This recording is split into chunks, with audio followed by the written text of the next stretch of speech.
Yes, mambo vipi mtazamaji wa Kasako Media? Tunafahamu zaidi mambo ambayo yanaendelea kwenye mitandao ya kijamii kuhusiana na Zuchu, Diamond, Wema Sepetu. Lakini kuna kungwi ambaye anaitwa Mama Love Kungwi. Ni moja kati ya kungwi ambaye anazungumziwa sana kwenye mitandao ya kijamii, namna ambavyo Zuchu mimba yake pamoja na Wema Sepetu. Yeye anachosema kwamba mimba ambayo ni mimba halali ni mimba ya Zuchu, lakini ile ya Wema kama kuna namna ambavyo anavyodai anavyozungumza kwamba kuna process ambazo hazipo sawa. Lakini pia hiyo video imetembea sana kwenye mitandao ya kijamii akichambua ujauzito wa Wema, akizungumzia Wema, akiongea kile mambo akawa ni mengi, vitu vikawa ni vingi. Lakini siku ya leo kwenye mitandao yake ya kijamii, hasa kwenye Instagram, ameomba radhi kwa kile ambacho kinaendelea kwenye mitandao ya kijamii, hasa yeye kuongelewa kwa namna gani ambavyo anachambua. Watu wengi wamemhataki, watu wengi wamemsema kwamba inakuaje umemzungumzia mtu wewe ni kungwi unasikia uzungumzie kwenye maharusi, kwenye machempati huko, lakini inayokaje sasa hivi unaingilia maisha ya watu, unazungumzia maisha ya watu. Lakini pia tumeona video ambayo mama yake Wema pia akizungumza, akimtaja pia huyu kungwi anaitwa Mama Love Kungwi, ambaye amemzungumzia Wema, amemzungumzia kwa namna fulani. Na pia mama yake Wema naye amezungumza kuhusiana na hilo sakata la huyo kungwi kumzungumzia mwanae vibaya. Lakini pia amesema yeye anaweza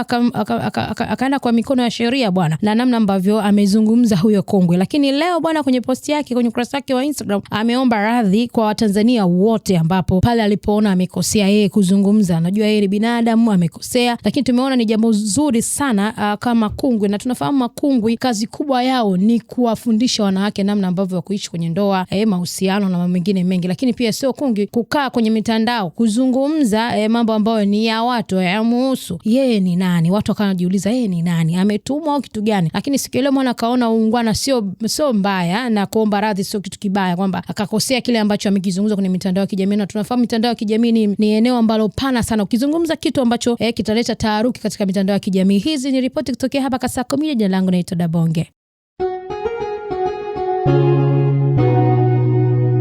Kasako Media, tunaangazia maisha, tunaandika kesho.